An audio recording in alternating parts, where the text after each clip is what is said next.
Salut, on s'intéresse aujourd'hui à l'inégalité de Cauchy-Schwarz. Donc le cadre est le suivant, on se place dans un espace préhertzien réel, donc je note comme ceci le produit scalaire, et on choisit deux nombres x, y appartenant à E. Alors l'inégalité de Cauchy-Schwarz est la suivante, x scalaire y en valeur absolue est inférieur ou égal à norme de x fois norme de y. Norme de x fois norme de y, en fait, c'est pas vraiment, à ce stade-là, on ne sait pas qu'il s'agit vraiment de norme, c'est juste qu'en fait, norme de x, ça désigne x scalaire x. Par homogénéité, il faut rajouter une racine carrée. Racine carrée par homogénéité, voilà. D'accord. Et on a l'égalité, c'est seulement si x et y sont linéairement dépendants. Voilà, donc on est dans le cas réel. Ok. Donc, l'idée de la démonstration, l'élégante démonstration est la suivante. Donc,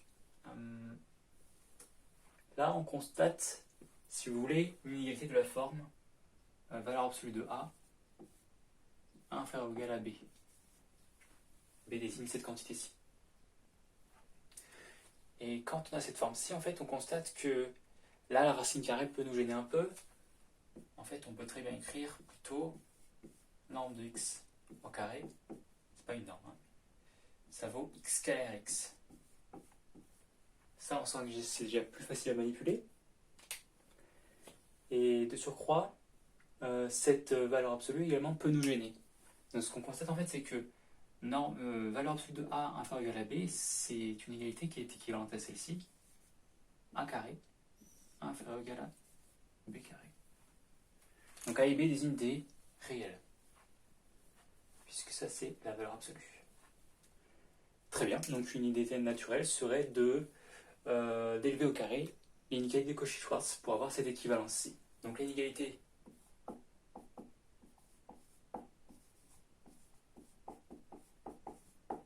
est équivalente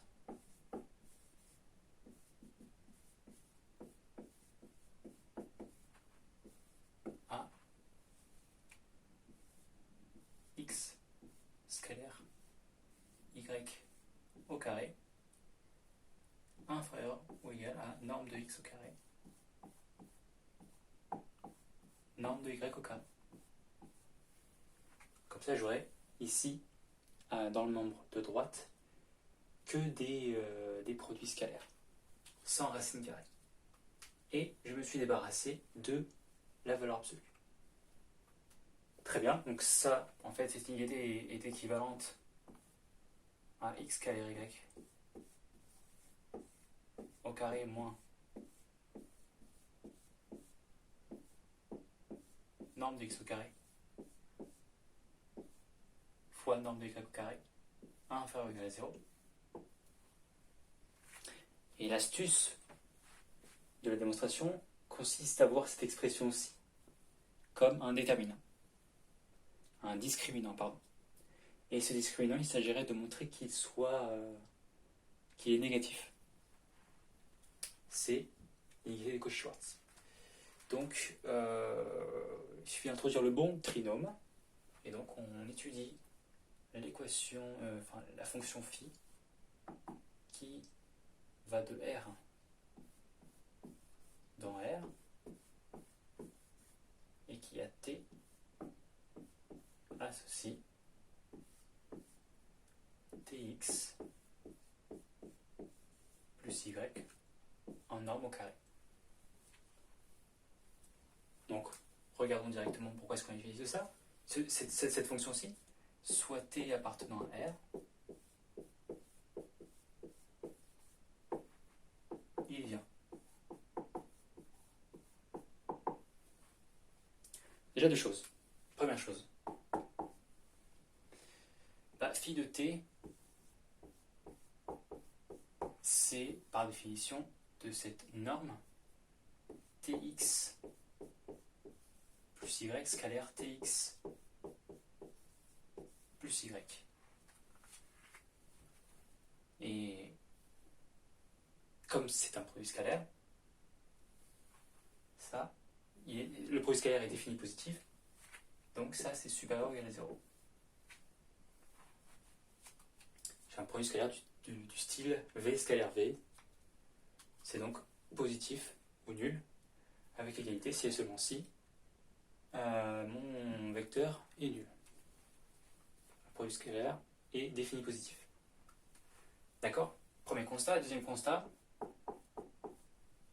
c'est que en fait phi de t c'est ceci. Et je peux développer par bilinéarité, si vous voulez, cette expression. Et j'obtiens donc t2 x scalaire x. Ensuite, j'ai les termes en xy plus 2t x scalaire y. Enfin, les termes en y scalaire y. Là, ce que je constate, c'est, a priori, là, j'ai un trinôme. Premier cas.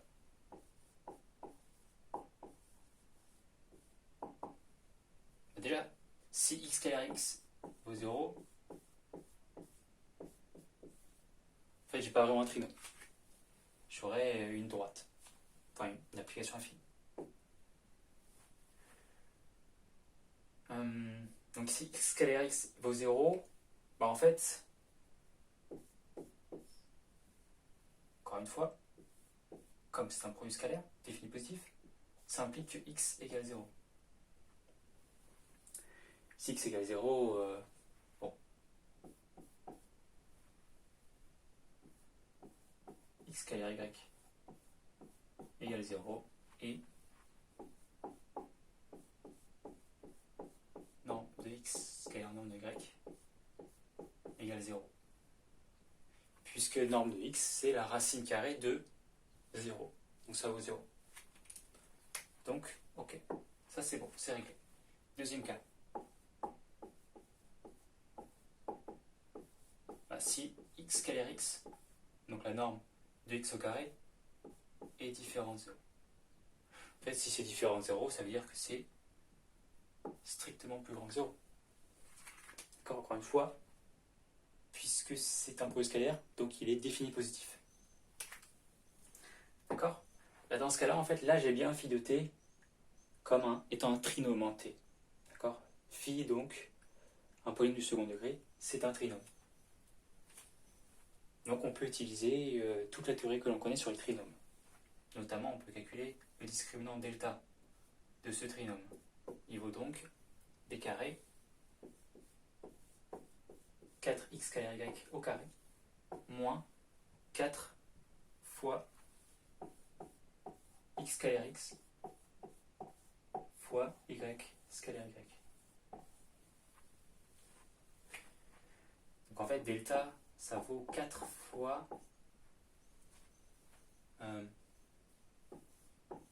x scalaire y au carré moins norme de x au carré norme de y au carré. Donc,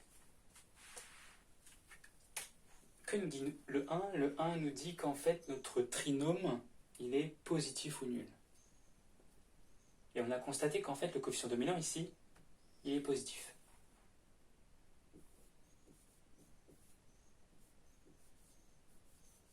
Dans notre cas précis, il est strictement positif. Ok? Donc en fait,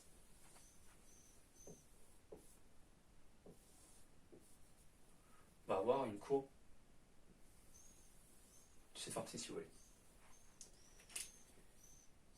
En fait, si, si notre trinôme est tout le temps positif, ça veut dire que notre discriminant, il est inférieur ou égal à 0. Parce que s'il est strictement inférieur à 0, j'aurai deux racines distinctes, réelles, et entre ces deux racines, le trinôme serait strictement négatif, ce qui serait contradictoire. Donc on a bien le discriminant inférieur ou égal à 0. On a maximum une racine. Sauf qu'en fait, là, le discriminant inférieur ou égal à 0, ça équivaut exactement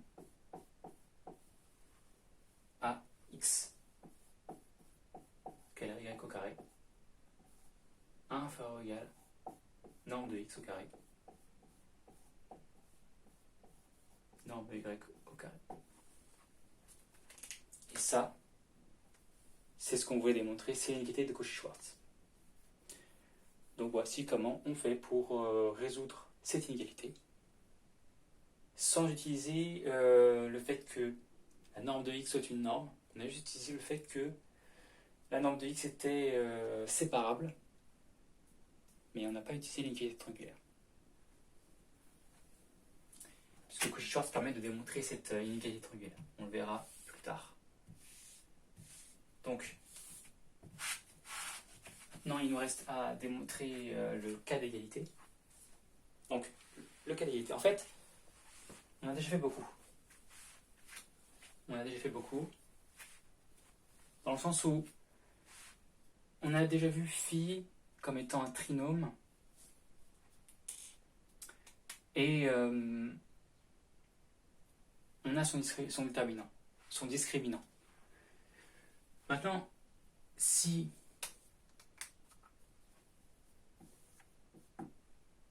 on a le cas d'égalité, x carré y égale norme de x fois norme de y,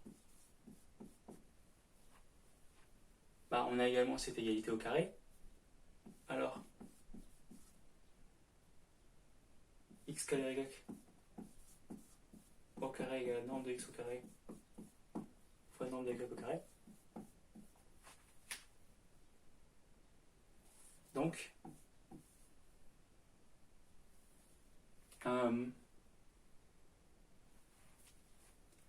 en fait, ça veut dire que là, mon discriminant, il est nul. D'accord? Maintenant, si mon discriminant est nul, ça veut dire qu'en fait, mon trinôme, c'est-à-dire que mon trinôme, il s'annule.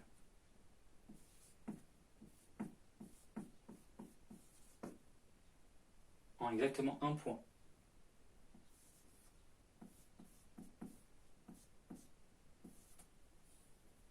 D'accord? Je suis en fait dans le cas où j'ai exactement une racine.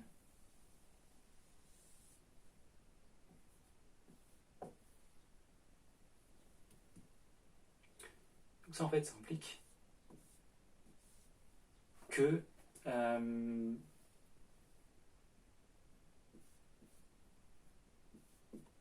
tx plus y, donc la forme de carré de ceci vaut 0. En fait, ça implique que norme de tx plus y vaut 0. Ça, on sait par séparation que ça veut dire que tx plus y vaut 0. Donc en fait,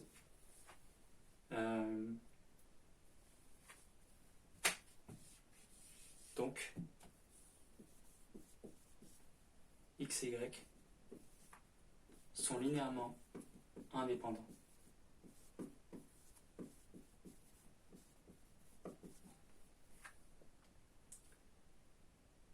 Puisque là j'ai un 1 devant.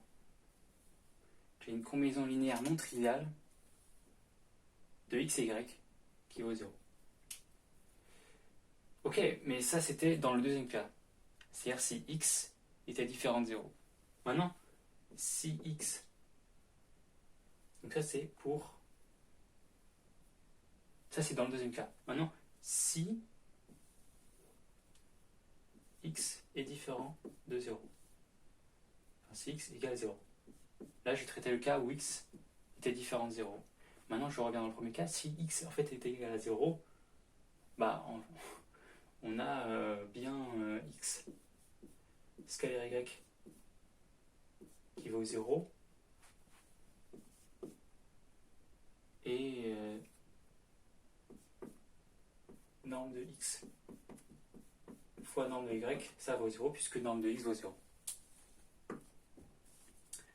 Et de même, en fait, on a aussi le cas d'égalité, donc égal 0, voilà. On a bien le cas d'égalité. Et on a bien également que x et y sont linéairement indépendants, puisque x égale 0. Donc par exemple, x plus 0 fois y égale 0. Donc, x et y sont linéairement indépendants.